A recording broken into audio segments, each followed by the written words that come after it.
Good morning all of you. ഇന്നത്തെ class സർവേയിങ്ങിൻ്റെ just ഒരു ക്വസ്റ്റ്യൻ പേപ്പർ ഡിസ്കഷൻ പോലെയുള്ളൊരു ക്ലാസ്സാണ്. പ്രധാനമായിട്ടും നിങ്ങൾക്ക് പ്രീവിയസ് ഇയറിൽ സർവേ 2-ൽ എന്തൊക്കെയാണ് ചോദിച്ചത് എന്നുള്ളത് പറയാൻ വേണ്ടിയിട്ട് ഇടുന്നൊരു ക്ലാസ്സാണ്. അപ്പോൾ നിങ്ങൾക്ക് അറിയാം, ഇപ്പം എക്സാമിൻ്റെ ഡേറ്റൊക്കെ വന്നു. ഇനി നിങ്ങൾ എക്സാം ഓറിയൻറ്റഡ് ആയിട്ട് പഠിക്കാനുള്ള സമയമായി അല്ലേ. അപ്പോൾ പ്രീവിയസ് ഇയർ ക്വസ്റ്റ്യൻസ് വെച്ചിട്ട് ഏതൊക്കെയാണ് നിങ്ങൾക്ക് കൂടുതൽ കോൺസെൻട്രേറ്റ് ചെയ്യേണ്ട ഏരിയ എന്ന് പറഞ്ഞു തരാൻ വേണ്ടി മാത്രമുള്ളതാണ് ഈ ക്ലാസ്. അപ്പം നമുക്ക് നോക്കാം, ഓരോ മൊഡ്യൂൾ വൈസ് എന്തൊക്കെയാണ് ഇമ്പോർട്ടൻ്റ് എന്നുള്ള പോർഷൻസ് നമുക്ക് നോക്കാം. എന്നിട്ട് അതനുസരിച്ച് നിങ്ങൾ പഠിക്കുക. ഓക്കെ, അപ്പം നിങ്ങൾക്കറിയാം part A, part B, part C എന്നിങ്ങനെ 3 സെക്ഷൻസിലാണ് നിങ്ങളുടെ എക്സാമിൻ്റെ ക്വസ്റ്റ്യൻ പേപ്പറിൽ ഉണ്ടാവുന്നത്. അപ്പോൾ പാർട്ട് എയിൽ നിങ്ങൾക്കറിയാം 2 മാർക്സിൻ്റെ 5 ക്വസ്റ്റ്യൻസ് ആയിരിക്കും. പാർട്ട് ബിയിൽ 6 മാർക്സിൻ്റെ 5 ക്വസ്റ്റ്യൻസ്, അതിൽ 7 ഉണ്ടാവും ഓപ്ഷൻ ആയിരിക്കും, 5 അറ്റൻഡ് ചെയ്താൽ മതി. അപ്പോൾ 30 മാർക്സ് ആയിരിക്കും. പാർട്ട് സിയിലായിരിക്കും നിങ്ങൾക്ക് 60 മാർക്സ്, അതായത് മോർ മാർക്സ് നിങ്ങൾക്ക് ഉള്ളത് പാർട്ട് സിയിലാണ് അല്ലേ. പാർട്ട് സി കംപ്ലീറ്റ് ആയിട്ട് നിങ്ങൾ അറ്റൻഡ് ചെയ്യുകയാണെങ്കിൽ നിങ്ങൾക്ക് 60 മാർക്ക് ഒറ്റയടിക്ക് കിട്ടും. അപ്പം നിങ്ങൾ എപ്പോഴും പ്രിപ്പയർ ചെയ്യുമ്പം പാർട്ട് സി കുറച്ചുകൂടെ കോൺസെൻട്രേറ്റ് ചെയ്ത് ആദ്യം പഠിക്കുക. അപ്പം നിങ്ങൾക്ക് ഇപ്പം പ്രോബ്ലം പാർട്ടൊക്കെ ആണെങ്കിൽ, പാർട്ട് സിയിൽ വരുന്ന പ്രോബ്ലം ആണെങ്കിൽ നിങ്ങൾക്ക് ജസ്റ്റ് ഓരോ മൊഡ്യൂളിൻ്റെയും ആ പ്രോബ്ലംസ് ശരിക്കും പഠിച്ചാൽ തന്നെ നിങ്ങൾക്ക് പാർട്ട് സിയിൽ 60 മാർക്സ് സ്കോർ ചെയ്യാൻ പറ്റും. അപ്പം നിങ്ങൾക്ക് നല്ലൊരു മാർക്ക് പെട്ടെന്ന് തന്നെ സ്കോർ ചെയ്യണമെങ്കിൽ നിങ്ങൾ എന്ത് ചെയ്യണം, ആദ്യം പാർട്ട് സി അതിൽ വരുന്ന ഇമ്പോർട്ടൻ്റ് ആയിട്ടുള്ള കാര്യങ്ങളൊക്കെ നോക്കുക. ഓക്കെ, അപ്പം ഏകദേശം പറഞ്ഞു തരാം. പ്രീവിയസ് ഇയർ ക്വസ്റ്റ്യൻ പേപ്പേഴ്സിനെ ബേസ് ചെയ്തിട്ടാണ് ഇപ്പം നമ്മൾ ഈ ഡിസ്കഷൻ നടത്തുന്നത്. ഇനി പാർട്ട് എയിൽ നിങ്ങൾക്കറിയാം 2 മാർക്സിൻ്റെ ക്വസ്റ്റ്യൻസ് ആണ്. അതിൽ കുറച്ച് ഡെഫിനിഷൻസ് ഒക്കെ പഠിച്ചു കഴിഞ്ഞിട്ടുണ്ടെങ്കിൽ നിങ്ങൾക്ക് പാർട്ട് എ പെട്ടെന്ന് സ്കോർ ചെയ്യാം. പക്ഷേ 10 മാർക്കേ ഉള്ളൂ പാർട്ട് എയിൽ. പക്ഷേ പാർട്ട് സി നിങ്ങൾ നോക്കുകയാണെങ്കിൽ 60 മാർക്സ് ഉണ്ട്. അപ്പം നിങ്ങൾക്കറിയാം, നിങ്ങൾ ഈ വർഷം സർവേയിങ്ങിൽ പഠിച്ചിരിക്കുന്നത് തിയോഡലൈറ്റ്, അതിൻ്റെ തിയോഡലൈറ്റ് ട്രാവേഴ്സിങ്, കേർവ്സ്, പിന്നെ ടാക്യോമെട്രിക് സർവേ, പിന്നെ ലാസ്റ്റ് മൊഡ്യൂളിൽ നിങ്ങൾക്ക് കുറച്ച് കേർവ്സിൻ്റെ കൂടെ GPS-ൻ്റെ പോർഷൻസ് ഒക്കെ വരുന്നുണ്ട്.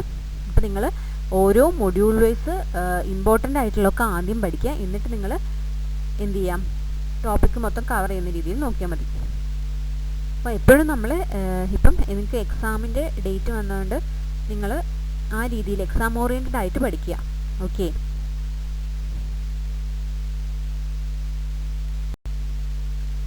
ഞാൻ ആദ്യം ഇവിടെ ഡിസ്കസ് ചെയ്യുന്നത് മൊഡ്യൂൾ 1-നകത്ത് പാർട്ട് സിയിൽ നേരത്തെ നിങ്ങൾക്ക് എന്തൊക്കെ ക്വസ്റ്റ്യൻസ് ചോദിച്ചിട്ടുണ്ടെന്നുള്ളതാണ് ഡിസ്കസ് ചെയ്യുന്നത്.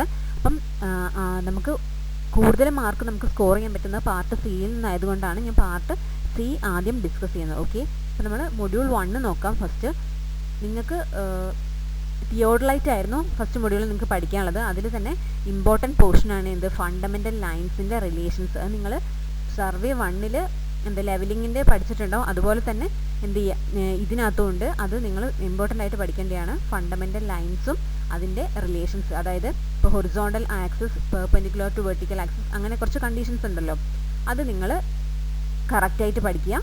ഇനി നെക്സ്റ്റ് നിങ്ങൾക്ക് ചോദിച്ച ക്വസ്റ്റ്യൻ എന്താണെന്ന് വെച്ചിട്ടുണ്ടെങ്കിൽ, what method you will prefer to measure for horizontal angles from a station O, explain the procedure. അതായത് നമുക്കറിയാം ഹൊറിസോണ്ടൽ ആംഗിൾസ് മെഷർ ചെയ്യാൻ വേണ്ടിയിട്ട് നിങ്ങൾ കുറേ മെത്തേഡ്സ് ഒക്കെ പഠിച്ചിട്ടുണ്ടാവും അല്ലേ. റിപ്പീറ്റേഷൻ, റിയേറ്ററേഷൻ. അപ്പം ഏത് മെത്തേഡാണ് നിങ്ങൾ പ്രിഫർ ചെയ്യുന്നത്, അതിൻ്റെ റീസൺ, അതിൻ്റെ പ്രൊസീജിയർ, അത് എക്സ്പ്ലെയിൻ ചെയ്യാനാണ് ക്വസ്റ്റ്യൻ ചോദിച്ചിരിക്കുന്നത്. ഇനി അതിൻ്റെ വേറൊരു ഇയറിൽ തന്നെ നിങ്ങൾക്ക് മൊഡ്യൂൾ 1-ൽ ചോദിച്ചിരിക്കുന്നത് എന്താണെന്ന് വെച്ചിട്ടുണ്ടെങ്കിൽ, സെയിം ക്വസ്റ്റ്യൻ കണ്ടോ, explain procedure for measuring A deflection angle. അപ്പോൾ നിങ്ങൾക്ക് ആംഗിൾ മെഷർ ചെയ്യാനുള്ള ക്വസ്റ്റ്യൻ ഇമ്പോർട്ടൻ്റ് ആയിട്ട് പലതവണ ചോദിച്ചിട്ടുണ്ട്. പിന്നെ നിങ്ങളോട് ചോദിച്ചിരിക്കുന്നത് എന്താണ്, enumerate the steps involve in temporary adjustment and permanent adjustment of A transit theodolite. അപ്പം നമ്മൾ ഫണ്ടമെൻ്റൽ ലൈൻസ് പറഞ്ഞതുപോലെ തന്നെ ഒരു ഇൻസ്ട്രുമെൻറ്റിനെ സംബന്ധിച്ച് അതിൻ്റെ ടെമ്പററി അഡ്ജസ്റ്റ്മെൻറ്റും പെർമനൻറ്റ് അഡ്ജസ്റ്റ്മെൻറ്റും ഇമ്പോർട്ടൻ്റ് ആണ്. അപ്പം നിങ്ങൾ ഫസ്റ്റ് മൊഡ്യൂളിൽ പെർമനൻറ്റ് അഡ്ജസ്റ്റ്മെൻറ്റ്, ടെമ്പററി അഡ്ജസ്റ്റ്മെൻറ്റ്, പിന്നെ അതിൻ്റെ ഫണ്ടമെൻ്റൽ ലൈൻസ്, അത് തമ്മിലുള്ള റിലേഷൻസ്, ആംഗിൾ മെഷർ ചെയ്യാനുള്ളത്, അത് ആംഗിൾസ്, ഹൊറിസോണ്ടൽ ആംഗിൾ മെഷർ ചെയ്യാനുള്ള പ്രൊസീജിയറും പഠിക്കുക. ഇത് തീർന്നിട്ടില്ല. ഇനിയും നെക്സ്റ്റ് സ്ലൈഡിൽ നമുക്ക് ഈ മൊഡ്യൂൾ 1 ബാക്കി ഡിസ്കസ് ചെയ്യാം. ഓക്കെ, അപ്പം ഇവിടെ ഇത് ഓർ ക്വസ്റ്റ്യൻസ് ആണ്. പ്രീവിയസ് ഇയറിൽ ചോദിച്ചിട്ടുണ്ടായിരുന്നു ഓർ ക്വസ്റ്റ്യൻസ്. അതിൽ ഡിഫൈൻ ഡിഫ്ലക്ഷൻ ആംഗിൾ ചോദിച്ചിട്ടുണ്ട്. How would you measure deflection angle using a theodolite? Horizontal angle measure ചെയ്യാനുള്ള ക്വസ്റ്റ്യനും ഉണ്ടായിരുന്നു. ഡിഫ്ലക്ഷൻ ആംഗിൾ എന്താണെന്ന് ചോദിച്ചിട്ടുണ്ടായിരുന്നു. ഡിഫ്ലക്ഷൻ ആംഗിൾ മെഷർ ചെയ്യുന്നതിൻ്റെ പ്രൊസീജിയറും ചോദിച്ചിട്ടുണ്ട്. പിന്നെ കണ്ടോ, temporary and permanent adjustment of transit theodolite. അപ്പം നിങ്ങൾക്ക് ഇപ്പം ഈ മൊഡ്യൂൾ എടുക്കുകയാണെങ്കിൽ നിങ്ങൾക്കറിയാം എന്താ ടെമ്പററി അഡ്ജസ്റ്റ്മെൻറ്റ്, പെർമനൻറ്റ് അഡ്ജസ്റ്റ്മെൻറ്റ്, പിന്നെ എന്താ ആക്സസുകൾ തമ്മിലുള്ള ഫണ്ടമെൻ്റൽ റിലേഷൻസ്.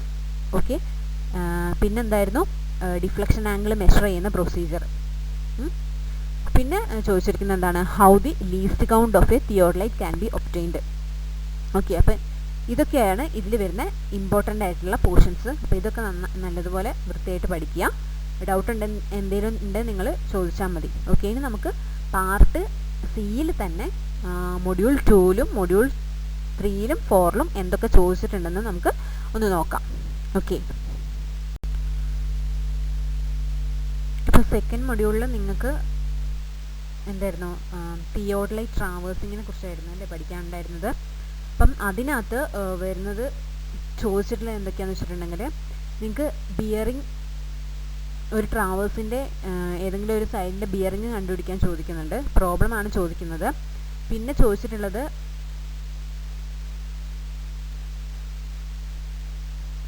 അതിനകത്ത് ലാറ്റിറ്റ്യൂഡും ഡിപ്പാർച്ചറും കണ്ടുപിടിക്കാനുള്ള സെക്ഷൻ വരുന്നുണ്ട്. അത് ചോദിച്ചിട്ടുണ്ട് പ്രോബ്ലം. 2 ക്വസ്റ്റ്യൻ പേപ്പറിൽ നോക്കിയിട്ടുണ്ട്. 2ലും നിങ്ങൾക്ക് ട്രാവേഴ്സിൻ്റെ ഡയറക്ഷൻ അല്ലെങ്കിൽ ട്രാവേഴ്സ് കണ്ടുപിടിക്കാൻ വേണ്ടി, ബിയറിംഗ് കണ്ടുപിടിക്കാൻ വേണ്ടിയുള്ള ക്വസ്റ്റ്യൻസ് ഉണ്ട്. പിന്നെ ഡിപ്പാർച്ചറും ലാറ്റിറ്റ്യൂഡും മൊഡ്യൂൾ 2 ഇമ്പോർട്ടൻ്റ് ആണ്. ലാറ്റിറ്റ്യൂഡും ഡിപ്പാർച്ചറും 5 മാർക്കിനെ ചോദിക്കുന്നുള്ളൂ. പക്ഷേ ലെങ്ത്തും ബിയറിങ്ങും കണ്ടുപിടിക്കാനുള്ള ക്വസ്റ്റ്യൻ 10 മാർക്കിന് ചോദിക്കുന്നുണ്ട്. അപ്പോൾ അത് ഇമ്പോർട്ടൻ്റ് ആണ്. പിന്നെ അതുപോലെ തന്നെ ചോദിക്കുന്നത് എന്താണെന്ന് വെച്ചിട്ടുണ്ടെങ്കിൽ, നമ്മളോട്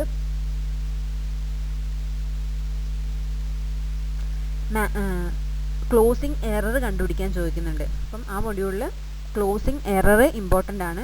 പിന്നെ കോൺസിക്യൂട്ടീവ് കോർഡിനേറ്റ്സ് പോയിൻറ്റ്സിൻ്റെ ചോദിക്കുന്നുണ്ട്. ട്രാൻസിറ്റ് റൂൾ യൂസ് ചെയ്തിട്ട് പ്രോബ്ലം ചെയ്യാൻ ചോദിക്കുന്നുണ്ട്. അപ്പോൾ അത് ഇമ്പോർട്ടൻ്റ് ആണ്. മൊഡ്യൂൾ 2ൽ മെയിനായിട്ട് പ്രോബ്ലം തന്നെയാണ് ചോദിക്കുന്നത്.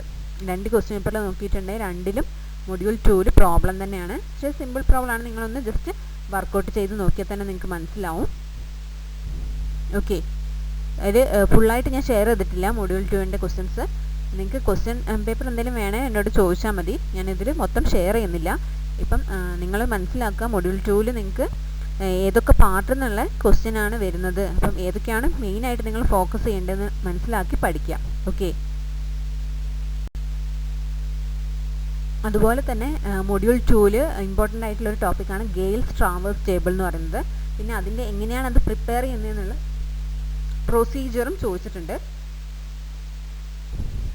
പിന്നെ ചോദിച്ചിട്ടുള്ളത് ഞാൻ നേരത്തെ പറഞ്ഞ പോലെ തന്നെ ലെങ്ത്തും ബിയറിങ്ങും കണ്ടുപിടിക്കാനുള്ളതാണ്. പിന്നെ ചോദിച്ചിട്ടുള്ളത് ട്രാൻസിറ്റ് റൂൾ യൂസ് ചെയ്തിട്ട് നിങ്ങൾക്ക് എറർ ഒക്കെ കണ്ടുപിടിക്കാനുള്ള ക്വസ്റ്റ്യൻ ആണ് ഉള്ളത്. അപ്പം മൊഡ്യൂൾ 2ൽ മെയിനായിട്ട് പാർട്ട് സിയിൽ ചോദിക്കുന്നത് ഇത്രയൊക്കെയാണ്.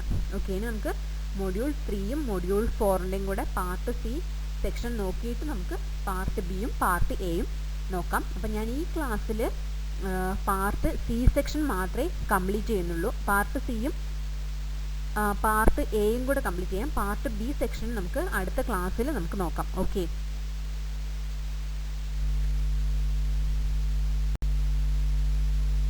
പാർട്ട് സി നമുക്ക് നോക്കിയാൽ അറിയാം. പാർട്ട് സിയിൽ ടാക്യോമെട്രിക് സർവേ ആയിരുന്നു പഠിക്കാനുള്ളത്.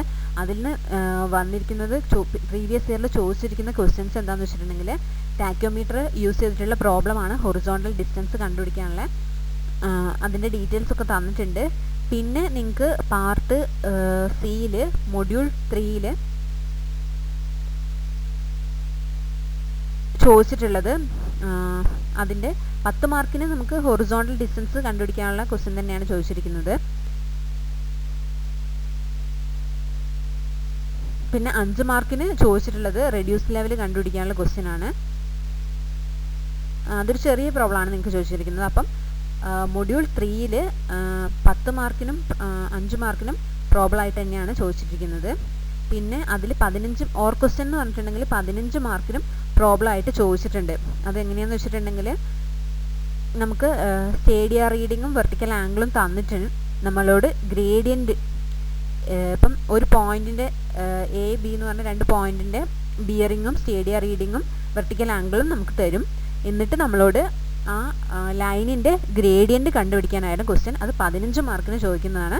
അപ്പം നിങ്ങൾ ആ ക്വസ്റ്റ്യൻ, അതായത് ഈ ഗ്രേഡിയൻറ്റ് കണ്ടുപിടിക്കാനുള്ള ക്വസ്റ്റ്യൻ നന്നായിട്ട് പഠിക്കുക. നിങ്ങൾക്ക് ഒറ്റയടിക്ക് 15 മാർക്ക് കിട്ടും. അപ്പം നിങ്ങൾ മൊഡ്യൂൾ 3-ൽ നിങ്ങൾ ഇപ്പം ആദ്യം നിങ്ങൾ പ്രിപ്പയർ ചെയ്യുമ്പോൾ നിങ്ങൾ നോക്കുക, നിങ്ങൾക്കിപ്പം മൊഡ്യൂൾ 3-ൽ എടുത്തിട്ടുണ്ടെങ്കിൽ കണ്ടോ 15 മാർക്കിന് ഒറ്റയടിക്ക് ചോദിക്കുന്ന ക്വസ്റ്റ്യൻ. അപ്പോൾ നിങ്ങൾ ആദ്യം ഇത് പഠിച്ചിട്ടുണ്ടെങ്കിൽ നിങ്ങൾക്ക് എന്താ 15 മാർക്ക് ഒറ്റയടിക്ക് അങ്ങ് കിട്ടും. അപ്പം ഇമ്പോർട്ടൻ്റ് ആയിട്ടുള്ള നിങ്ങളെപ്പോഴും ആദ്യം പഠിക്കുക. ഓക്കെ,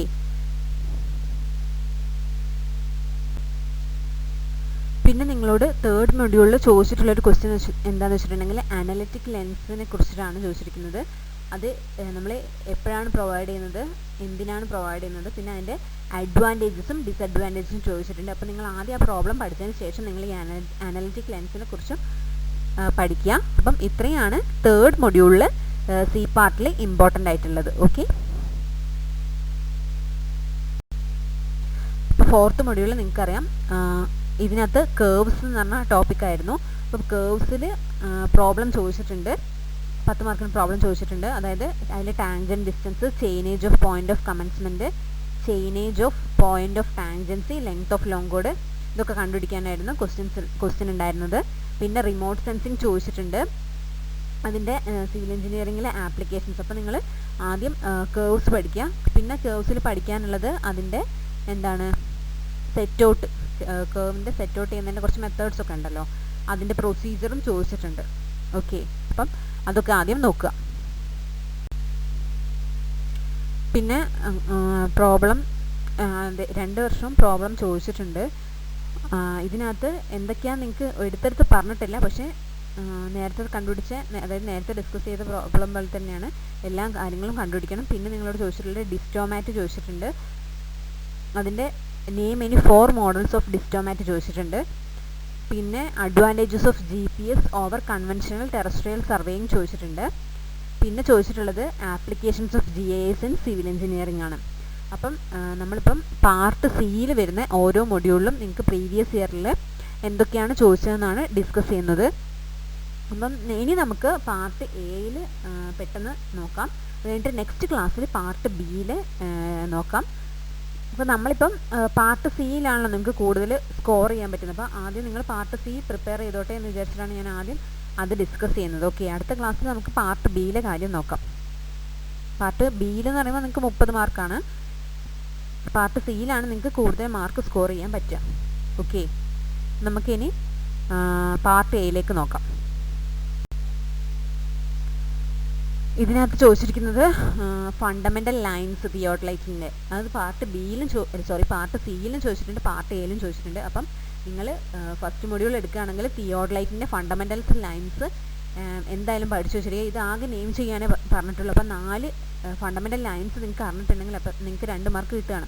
പിന്നെ write the transit rule to balance the traverse, നിങ്ങൾക്ക് ട്രാൻസിറ്റ് റൂൾ വെച്ചിട്ട് പാർട്ട് സിയിലും പ്രോബ്ലം ചോദിച്ചിട്ടുണ്ട്. അപ്പോൾ നിങ്ങൾ ട്രാൻസിറ്റ് റൂൾ പഠിച്ചിട്ടുണ്ടെങ്കിൽ നിങ്ങൾക്ക് എ പാർട്ടിലും സ്കോർ ചെയ്യാൻ പറ്റും. അതിൻ്റെ ഡെഫിനിഷൻ എഴുതിയാൽ മതി. പിന്നെ പാർട്ട് സിയിലാണെങ്കിൽ നിങ്ങൾക്ക് അത് വെച്ചിട്ട് പ്രോബ്ലം ചെയ്യാം. ഓക്കെ, ഇനി next state on additive and multiplying constant of a tacheometer. നിങ്ങൾക്ക് അറിയാം ടാക്യോമീറ്ററിൻ്റെ കേസിൽ ഡിസ്റ്റൻസ് കണ്ടുപിടിക്കാനുള്ള ഇക്വേഷനിൽ തന്നെ ഉണ്ട്. D=KS+C എന്ന് പറയുന്ന ഇക്വേഷനിൽ നമുക്കറിയാം അഡിറ്റീവ് കോൺസ്റ്റൻറ്റും മൾട്ടിപ്ലൈ കോൺസ്റ്റൻറ്റും ഉണ്ട്. അത് എന്താണെന്നുള്ളത് എഴുതി കഴിഞ്ഞാൽ നിങ്ങൾക്ക് ഇവിടെ 2 മാർക്ക് കിട്ടും. നിങ്ങൾക്ക് ഈ ഇക്വേഷൻ അറിഞ്ഞാലേ പിന്നെ അതിൻ്റെ ബേസിക് പ്രോബ്ലം വരെ ചെയ്യാൻ പറ്റുള്ളൂ. പാർട്ട് സിയിൽ നമുക്ക് പ്രോബ്ലം ചോദിക്കുന്നുണ്ട് ടാക്യോമീറ്ററിൻ്റെ. ഇനി what is mid ordinate of A curve. അപ്പോൾ കേർവിൻ്റെ 4th മൊഡ്യൂൾ നമ്മൾ എടുക്കുകയാണെങ്കിൽ നമുക്ക് കേർവ് സെറ്റ് ഔട്ട് ചെയ്യണമെങ്കിൽ കുറേ പാരാമീറ്റേഴ്സ് നമ്മൾ കണ്ടുപിടിക്കണം അല്ലേ. അപ്പോൾ നിങ്ങൾക്ക് ആ കേർവിൻ്റെ പാർട്ട് പഠിച്ചിട്ടുണ്ടെങ്കിൽ മിഡ് ഓർഡിനേറ്റ് എന്താണെന്ന് പെട്ടെന്ന് കിട്ടും, നിങ്ങൾക്ക് എഴുതാൻ വേണ്ടി കിട്ടും. അത് ജസ്റ്റ് എന്താണെന്ന് ഡെഫിനിഷൻ എഴുതിയാൽ മതി. ഇനി അടുത്തത് state the principle behind the distance measurement using A total station. അപ്പം ടോട്ടൽ സ്റ്റേഷൻ്റെ ഡിസ്റ്റൻസ് മെഷർമെൻറ്റിൻ്റെ പ്രിൻസിപ്പിളാണ് ചോദിച്ചിരിക്കുന്നത്. അത് ജസ്റ്റ് എന്താ പ്രിൻസിപ്പിൾ എന്ന് മാത്രം എഴുതിയാൽ മതി. ഓക്കെ, നെക്സ്റ്റ് പാർട്ട് എയിൽ ചോദിച്ചിരിക്കുന്നത് ഇത് വേറെ ഒരു ഇയറിലെ ക്വസ്റ്റ്യൻ പേപ്പറിലുള്ള ക്വസ്റ്റ്യൻസ് ആണ്. Define the terms transiting and സ്വിങ്ങിങ് ദ ടെലിസ്കോപ്പ്. നമുക്കറിയാം ടെലിസ്കോപ്പിന് നമുക്ക് വെർട്ടിക്കൽ ആക്സിസിലും എബൌട്ട് ഹൊറിസോണ്ടൽ ആക്സിസും എബൌട്ട് വെർട്ടിക്കൽ ആക്സിസും നമുക്ക് റൊട്ടേറ്റ് ചെയ്യാൻ പറ്റും. അപ്പം അതിനെയാണ് നമ്മൾ ട്രാൻസിറ്റിങ്ങും സ്വിങ്ങിങ്ങും പറയുന്നത്. അപ്പം അതെന്താണെന്ന് മനസ്സിലാക്കുക. പിന്നെ what is the difference between latitude and departure. ലാറ്റിറ്റ്യൂഡും ഡിപ്പാർച്ചറും എന്താണെന്നുള്ള നിങ്ങൾക്ക് പഠിച്ചു കഴിഞ്ഞിട്ടുണ്ട്. പാർട്ട് സിയിൽ നിങ്ങൾക്ക് അതിൻ്റെ പ്രോബ്ലം ചോദിച്ചിട്ടുണ്ട്, അപ്പോൾ പാർട്ട് എയിലും ചോദിച്ചിട്ടുണ്ട്. അപ്പോൾ ലാറ്റിറ്റ്യൂഡും ഡിപ്പാർച്ചറും വളരെ ഇമ്പോർട്ടൻ്റ് ആണ്. പിന്നെ write the principle of stadia tacheometry. Stadia ടാക്യോമെട്രിൻ്റെ പ്രിൻസിപ്പിൾ എന്താണെന്ന് എഴുതുക. നെക്സ്റ്റ് ട്രാൻസിഷൻ കേർവ് എന്താണ്. കേർവ്സ് എന്ന് പറഞ്ഞ സെക്ഷൻ നിങ്ങൾക്കറിയാം 4th മൊഡ്യൂളിൽ നിങ്ങൾക്ക് കേർവ്സിൻ്റെ സെറ്റൗട്ടും പ്രോബ്ലം ഒക്കെ വരുന്നുണ്ട്. കൂടാതെ ട്രാൻസിഷൻ കേർവിൻ്റെ ഡെഫിനിഷനും. ഓക്കെ, അതെന്താണെന്ന് എഴുതുക. നെക്സ്റ്റ് എന്ന് പറയുന്നത് differentiate between aerial photogrammetry and terrestrial photogrammetry. അപ്പം ഇത്രയാണ് നിങ്ങൾക്ക് എ പാർട്ടെന്നും സി പാർട്ടെന്നും പ്രീവിയസ് ഇയേഴ്സിൽ ചോദിച്ചിട്ടുള്ളത്. ഓക്കെ, അപ്പം നന്നായിട്ട് പഠിക്കുക. നിങ്ങൾ എക്സാം ഓറിയൻറ്റഡ് ആയിട്ട് കൂടുതൽ കോൺസെൻട്രേറ്റ് ചെയ്യേണ്ട സ്ഥലത്തൊക്കെ കോൺസെൻട്രേറ്റ് ചെയ്ത് തന്നെ പഠിക്കാം. നന്നായി പ്രിപ്പയർ ചെയ്യാം. All the best.